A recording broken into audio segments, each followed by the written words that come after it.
Sir, cylinder ವಿಚಾರವಾಗಿ ಈ ಸದ್ಯಕ್ಕೆ ಸಿಬಿಐ ಕೂಡ ರಾಜ್ಯಕ್ಕೆ ಎಂಟರ್ ಆಗಿದೆ. ಯಾಕಂದ್ರೆ ಕಾಳಸಂತೆಯಲ್ಲಿ ಅದನ್ನ ಅನಧಿಕೃತವಾಗಿ ಹೆಚ್ಚಿನ ದರಕ್ಕೆ ಮಾರ್ತಾ ಇದ್ದಾರೆ ಅಂತ ಆರೋಪ ಇದೆ.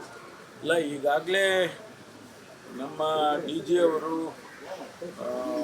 ಪ್ರತಿಯೊಂದು ಯೂನಿಟಿಗೂ ಕೂಡ ಇನ್ಸ್ಟ್ರಕ್ಷನ್ ಕೊಟ್ಟಿದ್ದಾರೆ. ಈಗ ನಾವು ಸರ್ಕಾರದ ವತಿಯಿಂದ ಭಾಳ ಎಚ್ಚರಿಕೆಯಿಂದ ಇದನ್ನು ಗಮನಿಸಬೇಕು. ಯಾರಾದರೂ ಕಾಳಸಂತೆಯಲ್ಲಿ ಮಾರಾಟ ಮಾಡೋರಿದ್ದರೆ ಅಥವಾ ಹೋರ್ಡಿಂಗ್ ಮಾಡೋರಿದ್ದರೆ ಅವ್ರನ್ನ ಇಮಿಡಿಯೇಟಾಗಿ ಅವ್ರ ಮೇಲೆ ಕ್ರಮ ತಗೋಬೇಕು ಅಂತೇಳಿ ಸೂಚನೆಯನ್ನು ನಾನೇ ಖುದ್ದಾಗಿ ಕೊಟ್ಟಿದ್ದೇನೆ. ಕಮಿಷನರು ಆಗಲೇ ಟೀಮ್ಗಳನ್ನು ಸೆಟಪ್ ಮಾಡಿ ಅದಕ್ಕೆ ಆ ಪ್ರಕ್ರಿಯೆಯನ್ನು ಮಾಡ್ತಾಯಿದ್ದಾರೆ.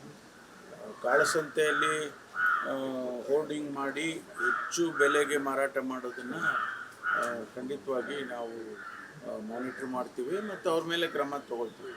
ಆಮೇಲೆ ಇನ್ನೊಂದು, ನಿನ್ನೆ ಕಾಂಗ್ರೆಸ್ನ ಸುಮಾರು 25ರಿಂದ 30 ಜನ ಸೀನಿಯರ್ ಲೀಡರ್ಗಳು ಸಭೆ ನಡೆಸಿರುವಂಥದ್ದು. ಅಂದರೆ ಬರೀ ಫಸ್ಟ್ ಟೈಮರ್ಸ್ MLA ಮಾತ್ರ ಅಲ್ಲ, ನಮ್ಮ ಸೀನಿಯಾರಿಟಿನೂ ನೀವು ಗಣನೆಗೆ ತೆಗೆದುಕೊಂಡು ನಮಗೂ ಮಿನಿಸ್ಟರ್ಶಿಪ್ ಕೊಡಬೇಕು ಅಂತ ಡೆಲ್ಲಿಗೆ ಹೋಗೋಕ್ಕೆ ಪ್ಲಾನ್ ಮಾಡಿದ್ದಾರೆ. ಅಲ್ಲ, ಆ್ಯಕ್ಚುಲಿ ಮೊನ್ನೆ ಕೂಡ ನಾನು ರಿಯಾಕ್ಟ್ ಮಾಡಿದ್ದೇನೆ ಈ ವಿಚಾರದಲ್ಲಿ. ಆಕಾಂಕ್ಷಿಗಳು ಭಾಳ ಜನ ಇದ್ದಾರೆ.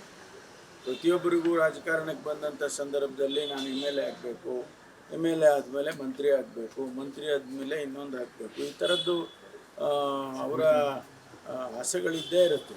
ಇಲ್ಲಾಂದರೆ ರಾಜಕಾರಣಕ್ಕೆ ಯಾಕೆ ಬರ್ತಾರೆ? ಈಗ ಯಾವುದೇ ಒಂದು ಹುದ್ದೆಗೆ ಸೇರಿದ್ರೆ ಅವ್ರಿಗೆ ಎಲಿವೇಶನ್ ಆಗೋದಿಲ್ಲ, ಪ್ರಮೋಷನ್ಸ್ ಆಗುತ್ತೆ. ಒಂದು ಹುದ್ದೆನಲ್ಲಿ ಸೇರಿದಾಗ ಈಗ ನಾವು ಸಬ್ ಇನ್ಸ್ಪೆಕ್ಟರ್ನ ನೇಮಕ ಮಾಡ್ತೀವಿ, ಅವನು ನೆಕ್ಸ್ಟು ಇನ್ಸ್ಪೆಕ್ಟರ್ ಆಗ್ತಾನೆ, ಆಮೇಲೆ DYSP ಆಗ್ತಾನೆ, SP ಆಗ್ತಾನೆ. ಈ ಥರ ರಾಜಕಾರಣದಲ್ಲೂ ಕೂಡ ಶಾಸಕರಾದವ್ರು ಮಂತ್ರಿ ಆಗಬೇಕು ಅಂತ ಸ್ವಾಭಾವಿಕವಾಗಿ ಅವರಿಗೆ ಆಸೆಗಳು ಇರ್ತವೆ. ಇದರಲ್ಲಿ ಆ ದೃಷ್ಟಿಯಲ್ಲಿ ಅದೇನು ತಪ್ಪು ಅಂತ ನಾನು ಹೇಳೋದಿಲ್ಲ.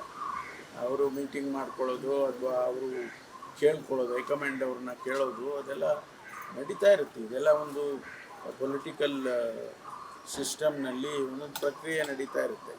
ಒರಿಸ್ಸಾಯಿಂದ ಸುಮಾರು 12ರಿಂದ 15 ಜನ MLAಗಳನ್ನ ಈಗ ಬೆಂಗಳೂರಿಗೆ ಶಿಫ್ಟ್ ಮಾಡಿದ್ದಾರೆ. ರಾಜ್ಯಸಭೆ ಹಿನ್ನೆಲೆ ಕ್ರಾಸ್ ವೋಟಿಂಗ್ ಆಗಬಾರ್ದು ಅನ್ನೋ ಲೆಕ್ಕಾಚಾರಕ್ಕೆ ವಂಡರ್ಲಾದ ಒಂದು ರೆಸಾರ್ಟ್ನಲ್ಲಿ DK ಶಿವಕುಮಾರ್ ಅವರಿಗೆ ಜವಾಬ್ದಾರಿ ಕೊಟ್ಟಿದ್ರು, ಇರಿಸಿದ್ದಾರೆ ಅಂತ.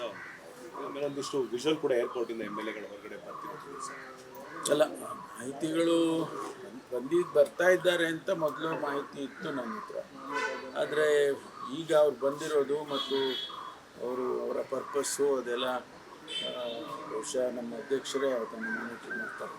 ಈಗ ಸದ್ಯಕ್ಕೆ ಅದು ಯಾವ ಥರ ರೌಂಡ್ಸ್ ನಡೀತಾ ಇದೆ ಅಂದರೆ ಸರ್, ಈ ಹಿಂದೆ ಗುಜರಾತ್ನ ಆಪರೇಷನ್ ಮಾಡಿದ್ರು, ಜೈಲಿಗೆ ಹೋಗಿ ಬಂದರು. ಅಂದರೆ ಕಾಂಗ್ರೆಸ್ ಪಕ್ಷಕ್ಕೆ ತಮ್ಮ ನಿಲುವನ್ನು ತೋರಿಸಿದ್ರು. ಈಗ ಮತ್ತೊಂದು ಅವಕಾಶ, CM ಹುದ್ದೆ ಮೇಲೆ ಕಣ್ಣಿಟ್ಟಿದ್ದಾರೆ. ಈಗ ಮತ್ತೊಮ್ಮೆ ಅಸ್ಸಾಂದು ಒರಿಸ್ಸಾದು ಗೆಲ್ಲಿಸ್ಕೊಂಡ್ಬಂದ್ರೆ CM ಹುದ್ದೆ ಈಸಿ ಆಗ್ಬೋದು ಅನ್ನೋ ಲೆಕ್ಕಾಚಾರ.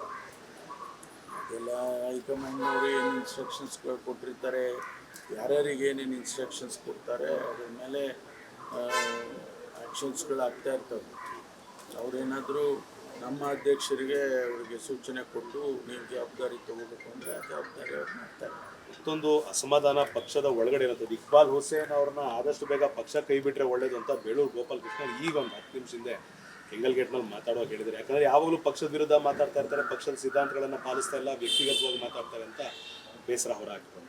ನೋಡಿ, ನಾವು ಏನೇ ಮಾತಾಡಿದ್ರು ಕೂಡ ನಾವು ಇಂಡಿವಿಜುವಲ್ಸ್ ಆಗ್ತೀವಿ. ನಮ್ಮ ಅಭಿಪ್ರಾಯಗಳನ್ನು ನಾವು ಎಕ್ಸ್ಪ್ರೆಸ್ ಮಾಡ್ತೀವಿ. ಆ ಎಕ್ಸ್ಪ್ರೆಸ್ ಮಾಡುವಾಗ ಪಕ್ಷದ ಇತಿಮಿತಿ ಒಳಗಡೆ ನಾವೇನಾದರೂ ಹೇಳಿಕೆಗಳು ಕೊಟ್ಟರೆ ಏನೂ ಆಗೋದಿಲ್ಲ. ಪಕ್ಷದ ಇತಿಮಿತಿಗಳನ್ನು ಮೀರಿ ನಾವು ಹೇಳಿಕೆ ಕೊಟ್ಟರೆ ಅದನ್ನು ಹೈಕಮಾಂಡ್ನವ್ರು ಗಮನಿಸ್ತಾರೆ.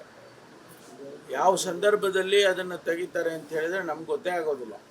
ನಾಳೆ ಬಹುಶಃ ಮುಂದೆ ಟಿಕೆಟ್ ಕೊಡಬೇಕು, ನೆಕ್ಸ್ಟ್ ಎಲೆಕ್ಷನಲ್ಲಿ ಅವರಿಗೆ ಮತ್ತೊಂದು ಬಾರಿ ಟಿಕೆಟ್ ಕೊಡಬೇಕು. ಆ ಸಂದರ್ಭದಲ್ಲಿ ಒಂದು ವೇಳೆ ಪಕ್ಷದ ಇತಿಮಿತಿಯನ್ನು ಮೀರಿದ್ದಿದ್ರೆ ಅದನ್ನೆಲ್ಲ ಲೆಕ್ಕಕ್ಕೆ ತೊಗೊಳ್ತಾರೆ.